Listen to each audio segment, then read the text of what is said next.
Thank you, everyone, and welcome to C1 Bank. We tried to build a headquarters that could do things like host community activities. So we actually use our boardroom here in wonderful downtown St. Petersburg all the time to welcome community groups and have community conversations. And I'm so glad that everyone could join us today.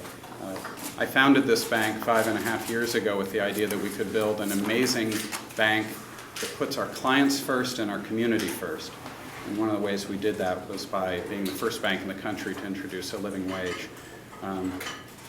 We also, since 2011, have had paid time off for parental leave. So we've really always tried to do the right thing. And I thank all the members of the community for being here, and the press, and Eric for joining us today. And let me turn things over to the mayor to say hi. Good afternoon, everyone. Thank you all for being here. We are really honored and blessed to have Secretary Perez with us today. I think it says a lot when we have the federal government here recognizing some of the things that we're doing here, and we know that President Obama, this is important to him. These policies that Trevor and Brian Auld from the Rays and the city that we've implemented, we know that this is a priority for the president and his administration. Unfortunately, he has Congress that he has to go through that often makes it more difficult than certainly the private sector does, or even than I do. But I think it says a lot when we're all together talking about issues like this and really raising the profile, which is what it's all about. Is the more we can raise the profile as to how far behind we are other countries around the world, and is the largest industrialized country to not have programs and policies in place, the better the chances are that we will be able to change those policies and put enough pressure on Congress to join with the president and do the right thing by the citizens of this country. So thank you all, and turn it back over to you all. Good. So maybe we could just go around the table quickly and have everyone introduce themselves, and we'll end. I'm Tom Perez. I work for you. I play in the park, but y'all pay my salary, so thank you. Hello, I'm Jessica Eilerman, and I work for the City of St. Petersburg as the Small Business Liaison. I'm Ashley Legas, and I work with the Littlest Trunk Children's and Maternity Resale Boutique here in St. Petersburg and represent small business perspective today. I'm Kanika Tomalin, I'm the Deputy Mayor of St. Petersburg. Good afternoon, I'm Solandra Benden, and I work with the Florida AFL, but today I'm here representing the Black Women's Roundtable, which is part of the National Coalition on Black Civic Participation that put out the executive report and summary about Black women and where we are 50 years from now since the Civil Rights. Hi, I'm Rick Smith. I'm Chief of Staff with Florida Public Service Union at CPA. Great. Nice to meet you. So my name is Denise Diaz. I'm with the Director of Central Florida Jobs with Justice, which is a coalition of labor unions, community groups, student groups, and faith groups. And we support workers' rights to organize, but also a lot of issues that we're doing. Great. Thank you for coming. Yeah. I'm Cheryl Schroeder. I'm representing the West Central Florida Federation of Labor. It's the AFL-CIO Central Labor Council for the Tampa Bay area. Good to see you. My name is Chevelle Williams. I work at KFC, and I'm here to tell the story that how I got injured on the job. I did not get any sick leave, and they had a doctor said 0 injuries, and I still have injuries. I'm Melanie Lenz. I'm our Senior Vice President of Strategy and Development with your Tampa Bay Rays, and just thrilled to be here today. I like your raise up. Thank you. Hi, my name is Shawana Smith. Yeah, Absolutely. I'll take it. I'll put it in my office. My name is Shawana Smith, and I'm here to give my story. I got fired because my daughter was sick. Hi, I'm Stephanie Porte, and I work for Shawana Smith, as well as people throughout Central Florida who for Organized Now, a community organization of low and moderate income working families. I'm Brian Auld, Team President of the Tampa Bay Rays.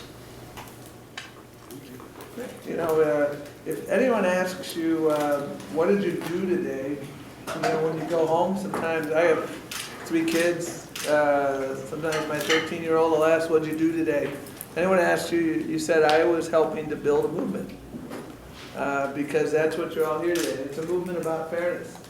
And it's a remarkable movement. When you look at the history of movements in our country, and I was down in Selma celebrating with the president a while back the 50th anniversary of the walk across the Edmund Pettus Bridge, and you had labor people there, you had business people there, you had faith leaders there, you had elected officials there, you had ordinary people who, as the president said, ordinary people who did extraordinary things. And so if anyone asks you what you're doing, you're helping to build a movement. And it's a movement around fairness, because our economy, when you look at the data, we're moving in a good direction. You know, there were 2 million jobs lost in the 3 months before this president took office. Now we've had 62 months in a row of private sector job growth to the tune of over 12 million jobs. That's good news. That's the economy moving in the right direction.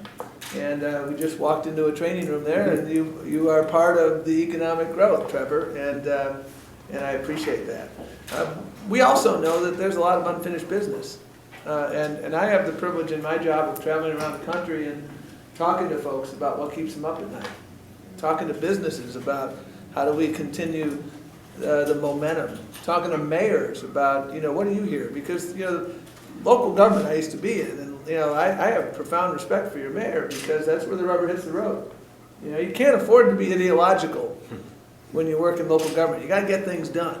And that's why I talk to mayors a lot, and county executives, and folks who are doing that. And that's why I like to talk directly to all of you, because what we hear the most about is, we need to lift wages, and we need to just promote some basic fairness in the workplace, so that if your daughter's in the emergency room, you don't have to make a choice between your job and your daughter. You go to see your daughter because you put family first, and you should never have to worry about losing your job because you did that. But regrettably, if you work here at this bank at C1, or you work for the Rays, or you work for Ashley, you've won the boss lottery, okay? But you shouldn't have to win the boss lottery to have just, you're not asking for the moon. You're just asking for, I got a sick kid and I need to go home and attend to her. I got a sick mom, got to help her out. Or I just had a baby, and that's the most important thing that's ever happened to me, and I'd like to have a little time off. If we were anywhere else in the world, we wouldn't be here because that movement has already succeeded. But we're the only country left in the industrialized world where this movement for paid leave is at a federal level not yet successful. But it will be successful. I said earlier today, it's a when question, it's not an if question, because we're building a movement. And I travel to cities around this country, and I see the progress that's happening. And the arc of the moral universe is long, but it bends toward justice. But the one thing I also know is it doesn't bend on its own. And so we're going to help build this movement. And it's a movement for wage fairness, and you've all done that already. You're ahead of the curve. And again, I applaud you, Trevor. And as I said before, Trevor did this not because it was simply the right thing to do, but he did it because it's a smart thing to do. His business keeps getting bigger and bigger. Brian has built a family environment around his workplace, and that's good for business because people want to stay. One of the biggest costs that employers have, I've learned, is the cost of turnover. We got to hire and train new people all the time, and that churn. And employers, like our employers who are here, they have very low turnover because they treat their workers fairly. And when workers are treated fairly, they don't want to leave. It's real simple. Whether it's a good wage, whether it's good benefits, and that's the movement we're building. And we need this arc will not bend on its own, and so we're going to continue to need your help. And in order to get your help, I need to learn your stories. And so I want to shut up and listen now, because your stories are compelling, and I want your advice about what we need to do to make this happen at a federal level. And then I need you to continue to do what you're doing, which is ordinary people doing extraordinary things. And with that, I'm confident we will succeed. This issue isn't going away. You won't allow it to, I won't allow it to, this president won't allow it to, these gentlemen to my left won't allow it to, because it's all too important. So with that, I would love to, I really, I'd love to hear about, the progress that you're making, the challenges that you're facing, and the advice that you have for us. Well, Mr. Secretary? Please call me Tom, by the way. It's a lot quicker. As you know, here in St. Petersburg, we're working very hard to build a city of opportunity. We take that very serious. It's not rhetorical, it's actual practicum that guides everything we do every day. And a big focus of ours is on the eradication of poverty and education, jobs, absolutely, but it strikes me how inextricably linked all of these initiatives are one to the other.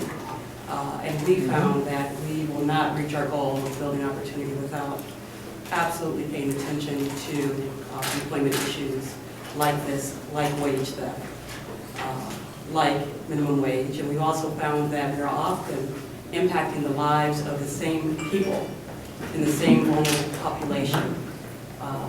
And we're confident that as we make those strides and continue in this effort that we will see a change. But it is a change that requires an integrated effort on multiple fronts to make sure that population sees some impact.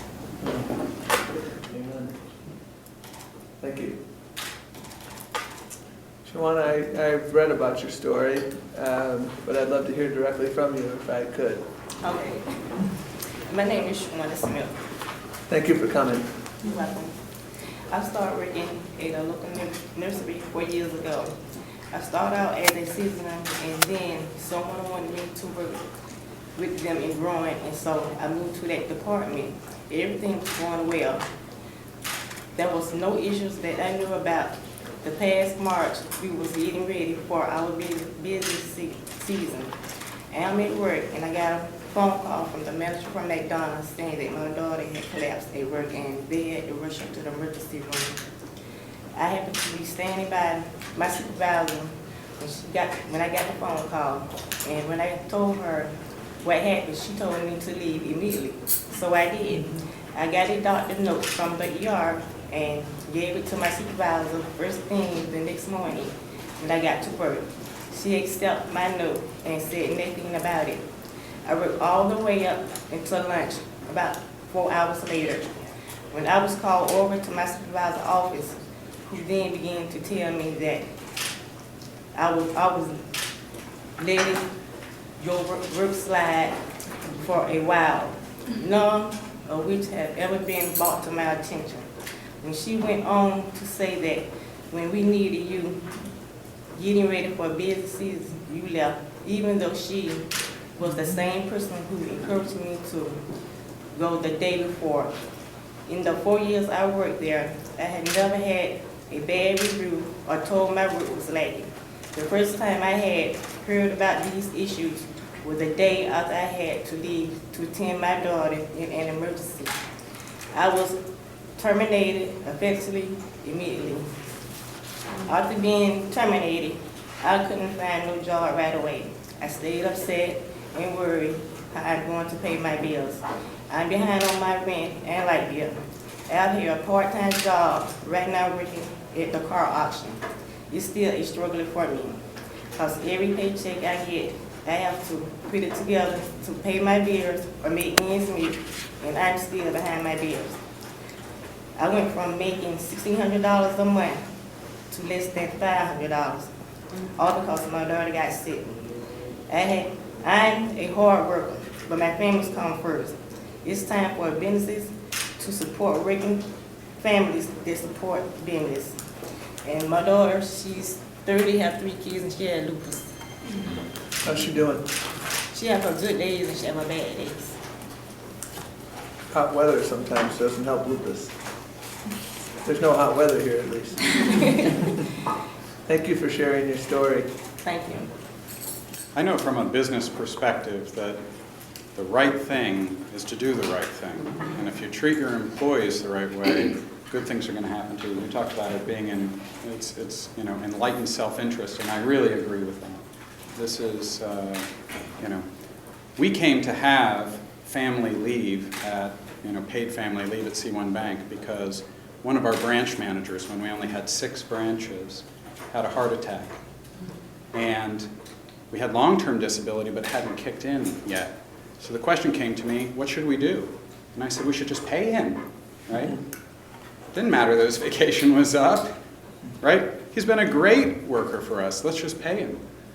Then I thought about, well, how could I insure myself for this? And I bought a short-term disability policy for all my employees, and we're able to now offer 6 weeks, paid leave, including for, parental leave. But it's just the right thing to do. There's a school of thought, though, Trevor, that I don't ascribe to, but I hear with regularity saying, well, the government shouldn't be able to force this on you. There's a bill in Congress now, I think it would be 7 days of paid leave, the Healthy Families Act. And even though the rest of the world does it, it would hurt business and it would stifle employment in the U.S. if we were to do paid leave, or if we were to establish, there's a proposal in Congress to establish a $12 by the year 2020 minimum wage. And I hear the same reaction, which is, business will go to heck in a handbasket. And as a business owner, you are a business owner as well. I'd love to, and I hear a lot about the effect on small business, and so I'd like to get your perspective on that. I think it's baloney. I mean, we're the 6th fastest growing bank in the country. I won American Banker Community Banker of the Year. We're making money and having fun and doing the right thing by our employees all at the same time. So I think it's the Costco model, it's the Southwest Airlines model.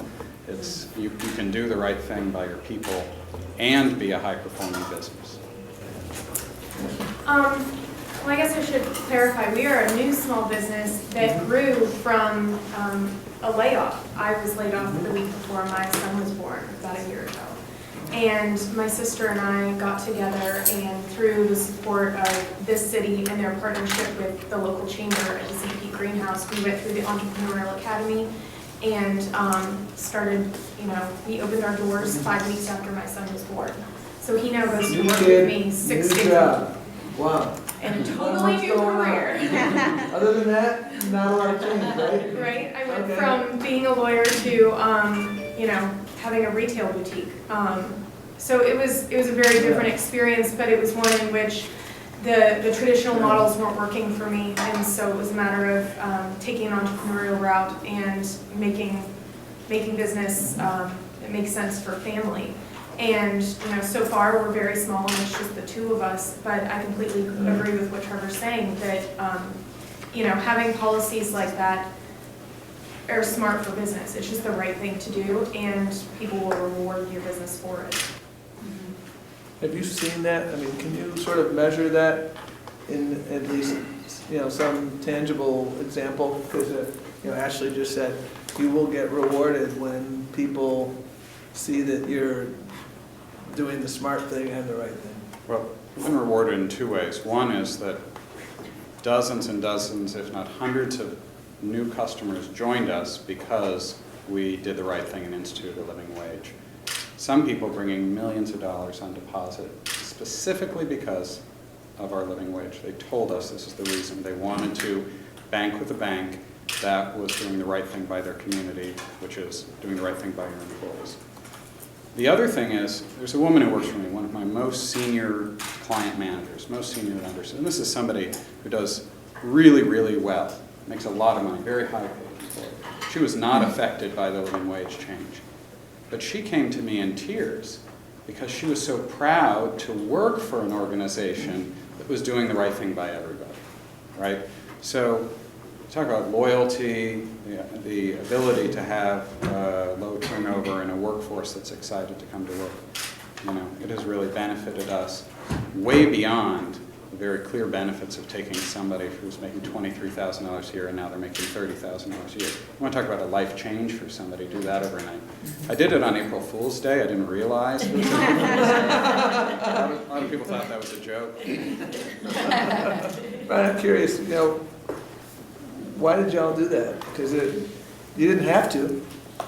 You know, we don't have tens of thousands of employees, and so we are able to build, I think, a family dynamic in a way that I think is harder for a lot of other businesses to do. And so I don't want to be too harsh on businesses that may not have taken the same steps, but we've found that things like providing payroll advance to someone when they come up on a tough situation keeps them from getting into credit card debt or taking out a predatory loan, which stops an entire cycle that may lead to any number of other problems. And because people know that they can come talk to us, that they're cared about, all the policies that we've sort of already elaborated on create that feeling.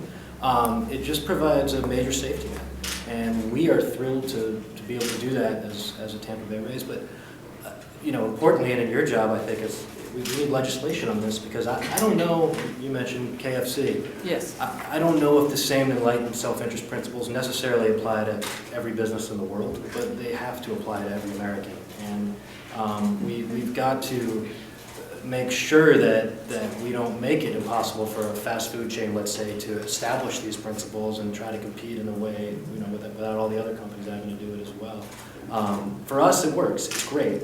And the part about our minimum wage that I'm most proud of is that we were able to push it to our concessionaire, our security company, our cleaning company, who now have taken that $10 minimum wage to every other venue that they work at. And so we've increased the minimum wage, and it's $10, and I hope we get it higher in the future, and we'll keep working on it. I know the mayor's gotten to $12.50. I know you're already at $14. We have things to aspire to. But that we've extended it to so many employees outside of our influence. To me, when I think about what a baseball team should be doing, we're this very highly visible business, and setting those examples can really pay off. And I hope that when people hear Trevor talk about why this is great for our business, that it resonates with them. But then even if they don't buy that, at some point we just have to do it. And I think that's exactly what we're working on, and that's what this movement's about. Rick, I thought you had your hand up. I did, yeah. Okay. Number one, Trevor, I was here the next day. The next day, I just literally signed up to take my account over here. Thank you. Because then you did the right thing. Tom, I appreciate your comments on movement. I mean, really, that's what we're doing. And to my brothers and sisters in the labor movement here, a lot more of our attention is going to building that coalition with the community. Workers are at work 8 hours, they're at home for 16, and sometimes not. But it's that kind of movement building. I'm proud to live in St. Pete, thanks to the mayor, thanks to Kanika and your leadership. There was one thing I did want to bring up, and it's about how the workforce is kind of settling out after the Great Recession. And also to let you know, there's somebody out there that's reading the data that you guys put out every day, every morning. I'm probably wasting too much time on it, but you know, you've been reporting on part-time workers since 1968. At that point, 13.5% of the workforce was part-time. Kind of peaked in 2010 at 20%. It's 18.7 now, but there's a disturbing little creep up. The number of people, based on your figures, who are working part-time and voluntarily is 50% higher since the Great Recession began, around 7 million people. People with part-time jobs are 5 times more likely to be living in poverty because they don't get paid the same as those full-time jobs doing the same job, they don't get benefits, etc. How does this kind of growing sector, and you know, I think this is something they have to look in the future, because jobs are turning into mini jobs. I know, particularly looking at my kids and millennials, are these changes going to impact, you know, that kind of growing part-time workforce that doesn't want to be part-time? Sure, I mean, when we talk about the unfinished business, and Rick, your question is a great one. The unfinished business of this recovery, there are a number of items that come to mind. One, there's still too many people who are long-term unemployed. They've been out of work for more than 27 weeks. We're better than we were a year ago, and a year ago we were better than we were 2 years ago, but we're still not where we should be at. Number two is the issue of wage stagnation, and you've done great work in trying to address that, but we need to address that in the aggregate. And number three is folks who are working part-time and want to work full-time. The good news is that there's about 800,000, I haven't looked at the data in a few weeks, but about 800,000 less than a year ago. But the challenge is that you're exactly right. We're still way elevated from where we were. And And that's part of a broader trend of, you know, the changing nature of the workplace now in the world of independent contractors, in the world of Uber and Lyft, in the world of millennials who do this and that. It makes it the challenge of wage and hour enforcement, for instance, when you know, one of the biggest challenges we confront, and there's a role for independent contractors, I believe, but it's equally undeniable, and we've seen it in our work, that there is massive abuse of independent contractor models. And we just completed a case in Utah and Arizona involving the construction industry, where a company was setting up these LLCs for the exclusive purpose of then employing people as independent contractors so that they could avoid. And by the way, you're a victim, Brian, and you're a victim because when someone calls someone an independent contractor, they're not paying workers' comp. That's right. And then your premiums are going up. I'm a victim. I'm a tax collector. I want those premiums. And then most importantly, you're all victims. So there's really three kinds of victims. And so we're working with folks in the business community, in the labor movement, in the philanthropic community, in the faith communities on a project that we're calling the Future of Work. We have to take a step back in the world in which we live now and ask the question that you guys have effectively asked in the statements that you have made, all three of you, which is, in the year 2015, you know, how do we build an economy that works for everyone? And again, you can't just rely on the boss lottery. That'll get you part of the way there, but not nearly the entire way there. And how do you adjust to a world in which people like flexibility? That's a good concept. But you know, if you're working at a retail establishment and you're told on Tuesday that, by the way, now I need you to work tomorrow as well, and you got a kid at home, that's a problem. And so the issue of scheduling is something we talk about a lot. And when you have two part-time jobs, how do you balance scheduling? And so this whole Future of Work initiative is something that we're talking about. We're doing late this fall, hosted by the president, a summit on worker voice.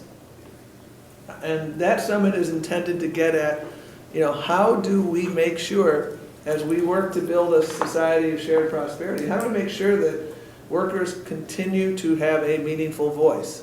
And this summit is going to include workers, obviously. It's going to include business leaders. There's many different models to ensure that workers have a meaningful voice. And I think the more models that we have out there, the more prosperity we will have. You know, I've met a number of employers who have employee stock ownership. You know, if you've ever had New Belgium beer, for instance, that's an ESOP. That's the second largest U.S. brewery right now after Sam Adams. Yingling may be in there too. I like to drink beer once in a while. And I love New Belgium. You're in the right place. And yes, I am. And so that's one model. You know, obviously, labor unions are another model. There was a great story in New England about this store, Market Basket, which was a chain of 1,700 grocery stores, non-union. And managers, workers, customers in the supply chain went on strike, effectively, because there was a power struggle in the ownership, and they wanted to get rid of the owner who was beloved and replace him with his cousin who wanted to, you know, slash compensation, raise prices, and eliminate the stakeholder model of governance that had been the key to their success. And literally everyone, you know, managers had been there 40 years, quit. And they had no idea whether they were going to get their job back. And you know, they built a different form of worker voice. So this is part of the conversation. And paid leave, you know, I mean, this is obviously a first cousin in that. So that's, Rick, your question is a great question. And I think we have to, sometimes leadership is about getting off the dance floor and onto the balcony and seeing what's happening. And there's some real structural changes happening in our economy. And we've got to make sure that workers remain on the dance floor in a meaningful way. Thank you. Sure. Thank you. I thank the mayor and everyone, the leadership around the table. I have the privilege of being most of my life working for the government, which actually also was represented by a union when we was able to negotiate decent wages. But the community that I work with and a lot of community organizations that I work with the Black Women's Roundtable, we actually went out and did a study, and even on election day, actually did an exit poll to African American women, Black women, to see where they were economically with this economic security and how it would affect them if they took off. Being as those statistics showed that they only make 66 cents on a dollar. Okay, already they behind the game. But as we talked and interviewed them or even looked at their performance at their jobs, they, as some of these young ladies sitting at the table, are very hard workers for their employer, but yet, you know, they're struggling and they have that fear. Every day they have that fear of not taking off of work to take care of their loved one and children. It happened to me personally in December, just before Christmas. I had a relative, my aunt went into hospice, and my cousin called me crying hysterically. Unfortunately, it was KFC that she worked for, and she didn't know what to do. She's sitting there with her mom that's transitioning, and her job is basically like harassing and calling, like you need to get on your shift or you're not gonna have a job. But at that point, because she had a supportive family, we like, no, you just stay there with your mother, which actually ended up transitioning like in the next 24 hours.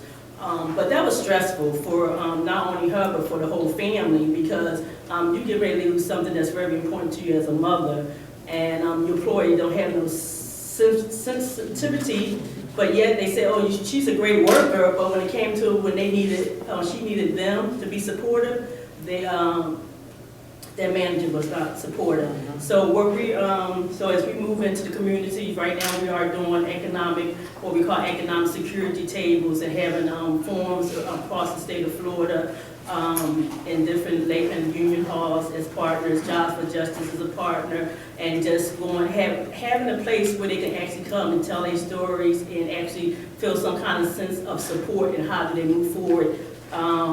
And how do they advocate for that, regardless if they have a union shop or a non-union shop, with their employees to have a roundtable discussion like this in a friendly way to show them real stories. Because sometimes I think what happens if that manager have not had a personal kind of impact like that in their lives or something like that, sometimes it's hard for them to understand that, and sometimes employers and employees, they just have a business relationship and not a personal relationship or just an intimate relationship to be able to sit down and have that conversation. And I think once we had that conversation to that particular manager after, you know, we had the service and everything for my aunt, he was more open and like, oh, I'm sorry, I didn't realize it was that devastating. But the human side, we have to put a human side to it. So what I'm saying is short, that if we can have conversations with managers, business owners, and have that conversation with them and show the intimate and the real human life stories, like in a setting like this, I think someone will come around. It won't be as hard if we just talk it out as well. That's why we make house calls in this business. Right. Because, you know, Rick correctly points out the data, and I talk about data a lot, but this is, behind every data point is a person. And we've got to tell this story in very human ways. And I met one of your employees, and she told the story in a very human way about when she got notice of her raise. I think she was 8 months pregnant with her daughter and with her child. And you know, that's what moves people. Yeah, sure. So.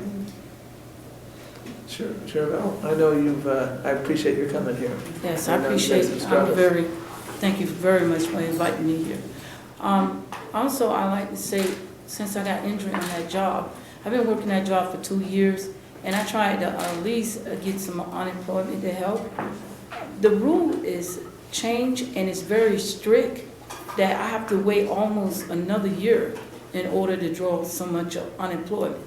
I don't understand these the rules and how everything don't change. And I also was an excellent worker, and I can show you that I was real good at my job. Right now, I have no income coming in. I'm still got some situations with that company about money, and right now, the injuries I got, I don't know what job I'm gonna be able to do. So right now, I mean, it really need to be some changes made, because I don't know where to go from here. One thing I'll say on behalf of the mayor and me, we have this joint venture, it's called Workforce Development. And there's American Job Centers, 2,500 of them across this country, including here. And so one immediate thing I want to do to make sure we help some of you is to connect you up with our very vast array of folks whose job is to help you get not just a job, but a career pathway. So one of the do-outs from this meeting is I already wrote a note to Rob and one of my other colleagues. We got to help these folks. Thanks. So, as a Floridian, born and raised, I want to thank the federal government. The last several years, Floridians have been trying to do as much as they can to improve work lives, but our state continuously blocks us. And appreciate the fight for health care to be expanded in Florida. I do want to say we've, in the last 2012, Orange County put on a ballot paid sick days for all workers. Or worked to do it. We collected all the petitions. It's the first time there's ever been a local ballot initiative. The county commission was supposed to either put it on the ballot or pass it, and they did neither, and they postponed it illegally. It turned out that they were texting with business owner or lobbyists from Disney, Darden, SeaWorld, Universal Studios, Mears Transportation, along with the Republican Party, telling them to delay as long as possible and let Tallahassee deliver the kill shot. And that's what they did.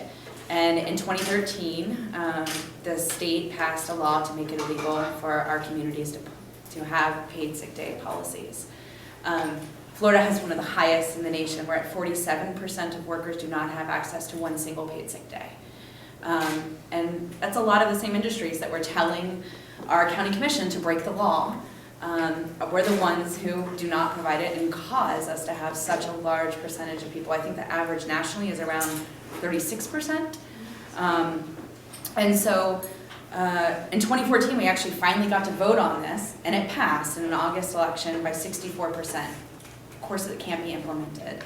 And right now, Floridians are really looking for every way possible to kind of, we have to constantly organize people from our local community level as far as we can until the state stops us.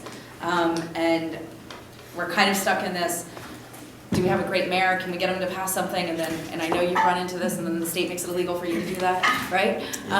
But it's either the feds or it's our local government who gets blocked then by our state. So I guess we've been in movement building forum for quite some time. I think we're all starting to work a lot closer together on this because we only can win if we're united. But I guess you've traveled all across the country. What is your advice to us in Florida that are working to really see a better place for our workers? Well, I will make an observation, which is that we're going to continue to have your back, okay? And, the shortest speech of World War II, to the best of my knowledge, was delivered by a guy named Winston Churchill, who in the context of Dunkirk and some seemingly, existential moments in that war said, and I think it was like a 12-word speech, said, don't give up, don't ever give up, don't ever, ever give up. I'm a civil rights lawyer by training. The Civil Rights Act of 1964 was first introduced in 1948. The Family Medical Leave Act, we just celebrated a couple of years ago, 20th anniversary. That didn't get introduced and passed overnight. That's why I get back to what I said at the outset. Your family asks you what you did today. I was continuing my work in a movement because that's how we will win. And the voter turnout in 2014 was the lowest it's been since, I think, 1940 or 1942. We can't let that happen. As the president, I've heard him say sometimes when he'll say something in a speech and, he'll talk about there's no paid leave law. anywhere, we're the only industrialized nation that doesn't have a paid leave law, and then people will say boo, because they're trying to express their agreement, and he'll often say, don't boo, vote. And that's the best antidote known to humankind. And a big part of, I did some work down here in the voting space in my old job as a result of some things that your legislature did that I thought were trying to make it harder for people to vote. And we had a pretty good result in those cases. And that's really what it comes down to. And building robust coalitions. Again, I keep coming back to, down in Selma, talking to Chamber of Commerce friends who are down there, talking to faith leaders of all stripes. Just the breadth and depth of the coalition. And the same thing on immigration reform. I work very closely with my friends at the U.S. Chamber on that issue. We don't agree on every issue. We agree on a lot of issues. And that's just so important. And that's why I'm buoyed by what's in this room. And I'm totally buoyed by the fact that we're right. I don't mean to sound so self-righteous in that, but this is not a partisan issue anywhere else in the world. I said before, and I think I said it, we did an event earlier, I mean, the conservative ruling government in Australia toppled the Labor government in the recent election there a couple of years back on a platform of extending paid leave. And you know how they're going to finance it? A tax on the 2,500 largest companies in Australia. That was their platform, and the conservative folks who were in the minority are now in the ruling, they're ruling the country. So, my biggest frustration here is that things that shouldn't be partisan, we've allowed them to become partisan. Washington doesn't have to be how it is, and it will change only when people demand that it change, through what they do at the ballot box. That's the best answer I can think of giving you, Stephanie, because that's the answer that's worked historically. And my fear is that too many people are throwing up their arms and saying it's inexorably broken, and I'm just washing my hands of it. We can't allow that to happen. I just want to say that I think that these community worker initiatives are emboldening workers. They're making them realize that the things that union members have, they can have access to through cities, ordinances. I mean, there's wage theft, there's living wages, there's increases to the minimum wage. And I think that people are starting to feel that they have some hope. Frankly, Trevor's and Brian, your business is what put unions out of business, because what you do keeps unions from taking an active position in fighting for worker rights. Mm-hmm. And so my issue, though, with it all is that, there's this momentum that's building in cities and counties, but we are getting pushback from the state. As Stephanie's pointed out, they've tried to preempt everything locally at the state level. And so really the federal government is going to play the biggest key role in this, in an effort to make sure that these worker rights are protected, that they are equally applied. That's the other issue as well, is that every ordinance that's written is tweaked. There's a good ordinance in St. Petersburg, so if Tampa were to do an ordinance, they'll build on what St. Petersburg did and make it a little bit better. And every employer who maybe crosses the bridge then is challenged by one ordinance in one area and another ordinance in another area. Whereas with unions, we always negotiated with the employer itself, so it was a commonality among all workers who work for that employer. So I think that that will be my concern, is that we are going to be piecemealing these things together, and the federal government really needs to help somehow to keep these momentums going, as well as kind of standardize them or make them so that they're palatable on many different levels or many different communities. I mean, I've spoken to many businesses with a national footprint on minimum wage who have said that it is becoming an administrative burden here because of the piecemeal approach. But that's the only trick in our trick bag. I agree. Because until we get the federal floor, we're working closely with state and local governments who have the authority. And by the way, most states do have, and most local governments do have the authority. So you are regrettably an exception and not the rule.